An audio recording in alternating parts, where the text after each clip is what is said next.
Alright, boys and girls, our seasonal exotic mission is here. It is the Starcrossed mission, which rewards an exotic bow called Wishkeeper. To get this bow, you just simply complete the mission, and then it has a similar setup as the Vexcalibur exotic mission, where you will be getting new catalysts each week. Unfortunately, it's time-gated for this week, so it seems like you can just complete it, get the bow, and then wait till next week to do Legend if you'd like. I'll save my thoughts for the end on the mission and the weapon, but for now, let's just talk about the mechanics of the fight in case you want to try to solo this for the triumphs. At the very beginning, quick tip, there's a chest, a secret one to get here. I believe they're on a weekly rotation, I could be wrong, but the first one is at the very beginning. Just go to the left-hand side, jump to the bottom, and there's a little plant you can land on, and then you can get a secret chest. You might get a red border from that. After that, you can just move on to the actual encounter. So the first encounter, if you want to call it that, has you learning the mechanics. There will be a plate that's glowing on the ground, which will give you a buff once you step inside. This first buff is called Sire's Obligation. This gives you the ability to kill a shielded taken phalanx that otherwise is immune to you, and you will see it straight ahead after your first buff. Quick thing to note, you can keep refreshing these buffs over and over and over in case your timer is getting low, so don't worry about that. The other thing to note is that there will be a symbol above this phalanx's head. So for example, ours is dragon. You're going to need to know this further on into the mission. But for now, you can just use the buff, kill the phalanx, which will then unlock the door in front of it for you to progress. The next room is the exact same thing, except that there's a locked door and there's an order in which you need to find these symbols and defeat the phalanxes. The middle of the room will have 3 symbols on the door for you to read. Whatever those 3 may be, you just go in order. So for example, dragon, snowman, and then endfish, that's what you would go in order to kill the phalanxes. So there's one on the top left, one in the middle, and then one in the right side. Find out which symbol is on which by grabbing the buff and just looking at them, and then you'll know which to kill first, second, and third. Keep in mind, as you're progressing in this room, there's going to be a bunch of cyclopses spawning in and trying to kill you, so you might want to clear those out as you progress from 1 to 2 and 2 to 3. Now, as you progress, you'll be learning your second buff, which is Dam's Gift. This buff allows you to stay safe in the unwelcome zones, which would otherwise kill you. These are the big orange zones that you would see everywhere as you progress. So use this buff to get through these areas safely and continue forward for the next encounter portion. Next, you'll be utilizing this Dam's Gift buff. It's pretty simple. There's going to be a circular arena around you with a bunch of these pathways that you're normally unwelcomed. Use the buff to get in them, then you hunt down some Vex Wyverns, defeat them, then there'll be an interaction for you to scan. It kind of looks like a Divinity puzzle scan. You just scan that, and do that 2 more times in 2 different areas where there'll be another Vex Wyvern, and once you've defeated them, the middle center arena will unlock where you would take a portal to progress to the next area.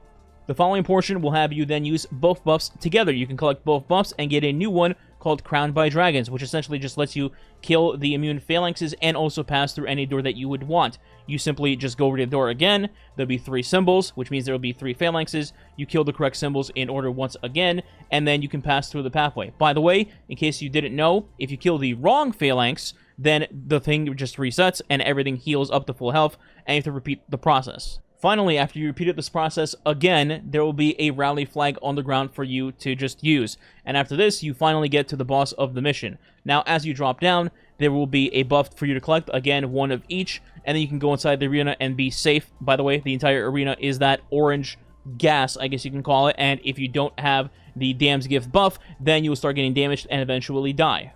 In this room, you're going to find 2 of these taken phalanxes, but they're actually damageable right away.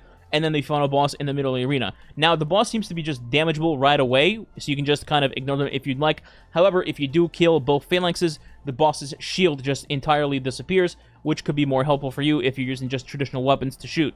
Additionally, there will also be harpies spawning into the encounter eventually, so you have to watch out for those. But aside from that, it's pretty much you versus the boss, with him just nuking you with splash damage. I recommend Void Resist and Concussive Dampener for this part in particular.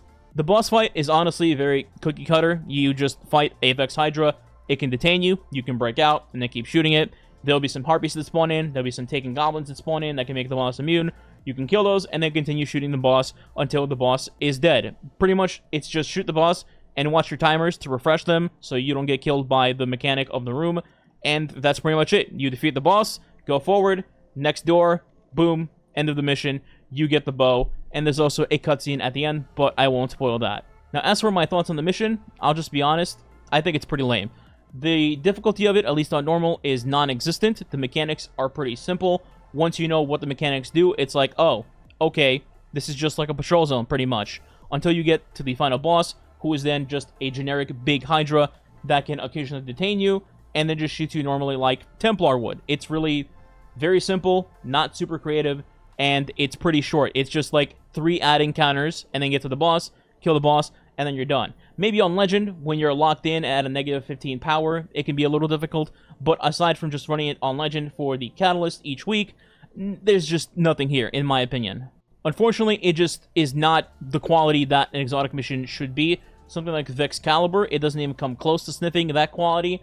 Vexcalibur was fun, it was interesting, there was puzzles, the bosses, and I mean bosses as in there's more than one, were actually fun. There was a Hydra in there, actually, funny enough, that was at least entertaining the fight, and then the final boss, of course, was at least a little bit unique in the form of having barriers, multiple forms, different firing ranges, a ton of enemies for you to go through, multiple floors to dive through to get to the boss, etc. This mission, it's like, okay, I killed a bunch of enemies, I got to the boss, and now it's a Hydra. I shoot the Hydra, and either the Hydra dies, or I die. Rinse and repeat until you're done. And it's like, not even a long mission. It's like 10, 15 minutes maximum. Now, the one good thing about the mission is the weapon. The bow itself is basically anti-barrier. It's anti-unstoppable because of the suspension. And obviously, when you suspend barriers, they can't put up their shield. And then, of course, it traps multiple targets with the suspension itself, so it's good for crowd control. It's kind of a 3-for-1, and I can see it being used in some cases over Wishender, but obviously Wishender would do more damage, because one's kinetic and one is strand. But the bow itself is still really good, and I could definitely see people using it in certain situations, like in GM Nightfalls. Anyways, that's my thoughts on the mission and the weapon. Let me know what you guys think on the mission, and if you've used the weapon yet or not. I'll probably be trying it out in GMs this week while farming for Baby Forbearance. Which, speaking of which, stay tuned for a guide on how to easy farm that new Baby Forbearance in case you haven't gone into VOW and gotten a God roll, or you just don't do that raid. If you enjoyed the video, please consider subscribing today and maybe leaving a like and or comment on the video. It does help the channel grow, it is much appreciated, and it helps fight that YouTube algorithm. Thanks for watching, I'll see you next time.